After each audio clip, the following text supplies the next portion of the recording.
Actualmente, una de las principales herramientas que usan los grupos extremistas para el reclutamiento de personas son las redes sociales. Precisamente el día de ayer, el ministro francés del Interior, Bernard Cazeneuve, informó que luego de los atentados de noviembre pasado, perpetrados en París, el gobierno bloqueó 293 sitios web para hacer propaganda o apología yihadista. Para comprender un poco más este tema, doy la bienvenida a este estudio a Esther Muro.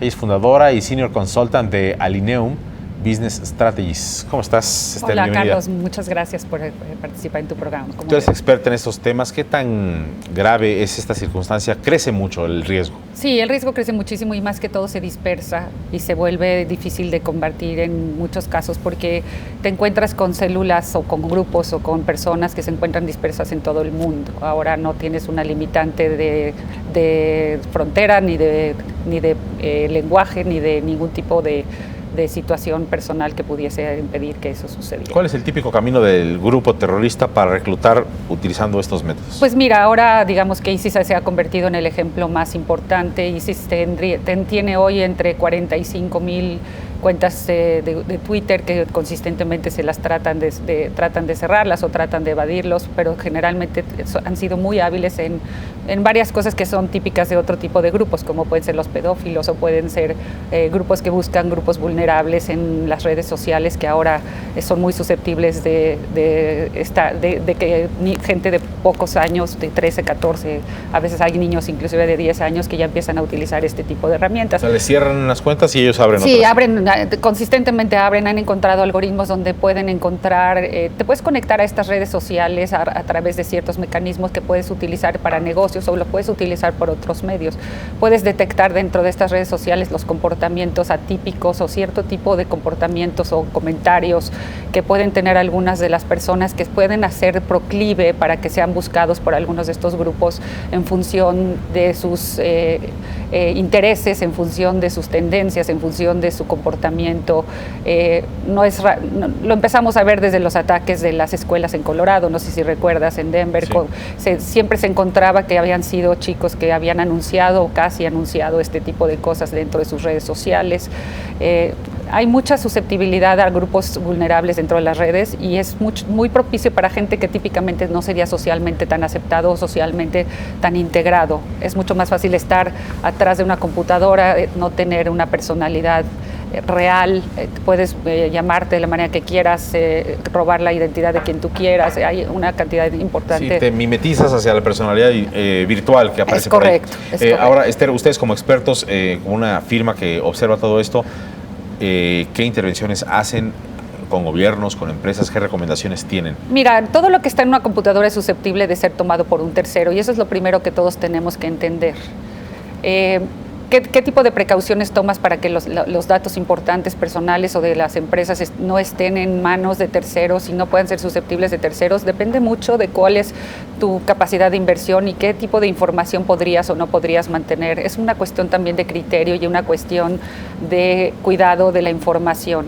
Independientemente de cosas, por ejemplo, no sé si te estuviste al tanto en los últimos 2 años, han secuestrado a las empresas sus sistemas de contabilidad y para poderles soltar ese tipo de cosas les han pedido rescates. Escuché una vez que en México hay mucha intervención mala, negativa de estos grupos, no sé si terroristas necesariamente, pero hacia sistemas empresariales, pero que aquí no existe como en Estados Unidos la obligatoriedad de hacer público el problema, que es diferente. Es correcto, hay mucha parte en la legislación, nos encontramos aquí con cosas complicadas en términos de legislación.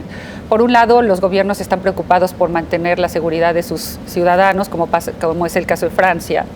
Y para eso necesitan hacer otro tipo de maniobras y tener herramientas muy específicas para hacerlas, como pasa cuando en septiembre 11 el presidente Bush decide hacer una ley de vigilancia de los terroristas y lo que le permite a ciertas instituciones gubernamentales es vigilar a los ciudadanos del país, porque se trataba del tráfico que podía ir y regresar a través de las redes de telecomunicación. Que luego viene otro debate, ¿no? Porque se meten en tu vida y se enteran de todo, ¿no? Exacto. Entonces, ¿hasta dónde es correcto que el gobierno interfiera tu información? ¿Hasta dónde es correcto que la ley proteja a los ciudadanos contra algún tipo de cosa que pudiera ser de ese tipo? Pero contestando un poquito más a tu pregunta, pues hay que saber qué pones en la nube y qué no pones en la nube. Típicamente habrá cosas que no habría que poner en la nube si no quieres que sean descubiertas por terceros, y de eso puedes hablar desde las fotografías, desde documentos importantes. Hay ciertas cosas que deberías o no deberías hacer.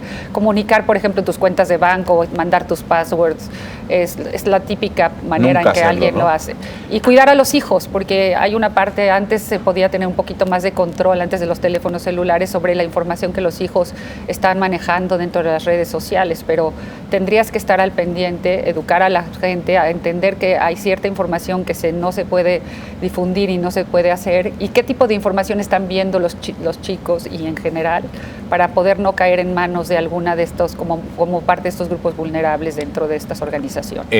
¿Dónde están los riesgos más importantes en México? ¿En las familias, en las empresas, en los gobiernos locales, federal? ¿Dónde están los riesgos más importantes? Los riesgos más importantes me parece que están en las garantías de los individuos, por un lado, y en la parte de la familia.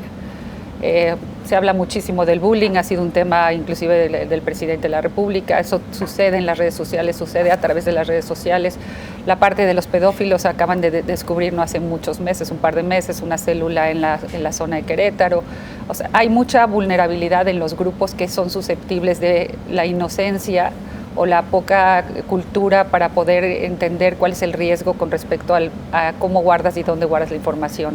¿Tenemos en México las policías preparadas para esto, o los grupos de, digamos, ataque corporativos en el caso de las empresas listos para esto? Mira, en la parte de las empresas sí existen empresas que venden hardware, vamos a llamarle, y software que pudiera ayudar a las empresas a evitar estas intrusiones. Sí. Que si hay un organismo que las controle en particular, no lo hay, pero es una opción de la empresa si puede o quiere poner ese tipo de mecanismos. Algo que cuidar es dónde en dónde está su información, porque los data centers están regados por todo el mundo. Por todo el mundo, sí. Y nuestra información pues vive en los correos electrónicos, las llamadas de celulares. Parte de lo que se puede intervenir tiene que ver con ese tipo de información. Esther, muchas gracias por darnos a conocer todo esto, muy importante. Gracias, muy amable. Buenas noches, muchas gracias a ti. Vamos a mirar